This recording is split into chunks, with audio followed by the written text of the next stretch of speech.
Olá, sejam bem-vindos a mais uma aula do Eletrônica 24 horas. Nesse caso, nós vamos resolver um exercício proposto do livro Utilizando a Eletrônica com a O, que é esse circuito aí.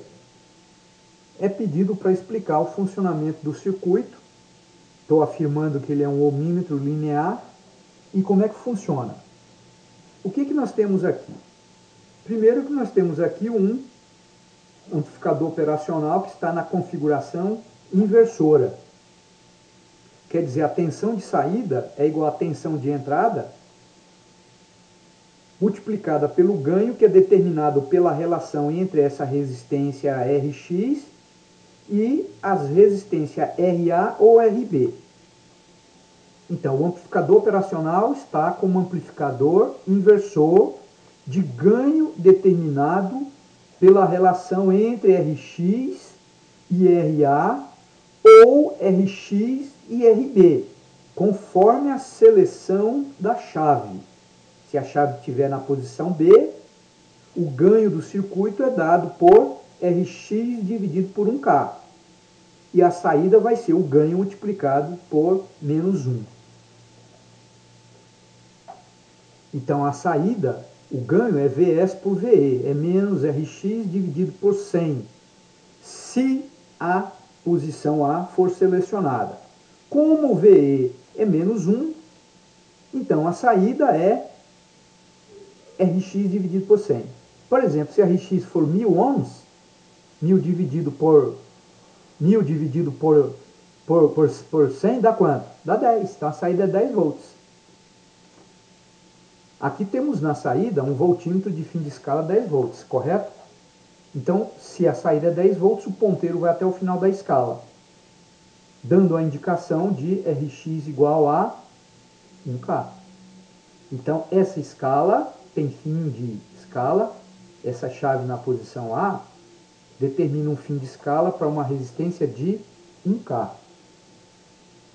Se, por exemplo, a resistência for 500 ohms, ainda na posição A, então 500 dividido por 100, 500 dividido por 100 dá 5. Então, o ponteiro para nessa posição, no meio, 5 volts, que corresponde a 500 ohms. E assim por diante. Se a posição selecionada for a posição B, então nesse caso o ganho vai ser dado pela razão Rx 1K. Por exemplo, se o Rx for 10K, 10K dividido por 1K dá 10. Então o ganho é menos 10. Vezes menos 1, 10 volts. Significa que a máxima resistência que a gente pode utilizar com a chave na posição B é 10K. Então podemos medir de 0 até 10K com a chave em B. Com a chave em A, de 0 a 1K.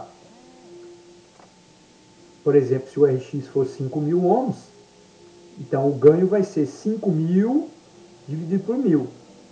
5. Como a entrada é menos 1, a saída vai ser 5 volts. Vamos fazer a simulação aqui então, né? Olha aqui, o circuito está aqui. Vamos efetuar uma simulação. Vamos começar com a posição na posição A. Então, obviamente aqui, olha, ele saturou, está dando uma medida errada, porque o valor aqui é 5.000. Se eu colocar aqui, por exemplo, o valor de 500, o que deve acontecer? O ponteiro para no meio da escala. Eu estou aqui nessa escala aqui, ó, escala A. Se eu colocar, por exemplo, 800, olha só o que acontece. Ele para aqui no 8, né? Aqui é 5, 6, 7, 8, 9, 10. Mais ou menos aqui, ó, 800 ohms. Se eu colocar, por exemplo, aqui 200, se eu colocar aqui 200 ohms, ele para aqui, ó, 200. Então é 0, 100, 200, 300, 400, 500. Agora eu vou utilizar a outra escala, vou pôr na posição B. Observem que não tem precisão nenhuma. Por quê? Porque o fim de escala é quanto? o fim de escala é 10K. Eu estou querendo medir 200 ohms. Então eu tenho que obrigatoriamente usar a escala correta, igualzinho em qualquer medidor. Por exemplo, aqui vamos colocar, olha, 5.000, 5K, né? O ponteiro para bem no meio da escala. Aqui, ó, bem no meio da escala aqui, ó. 5K. Se eu colocar aqui 10K, ele vai até o final da escala. Aqui, ó. Ok? Então o circuito é um ohmímetro. Se você quiser aumentar o fim de escala, é só colocar mais resistência aqui, ó. 100 ohms, 1K, 10K. Hã? Então nesse caso, se eu colocar aqui 10K, a maior resistência que eu posso medir é 100K. Ok? Bom, então espero que tenham compreendido o exercício. Vamos terminar agora. Até a próxima aula. Obrigado.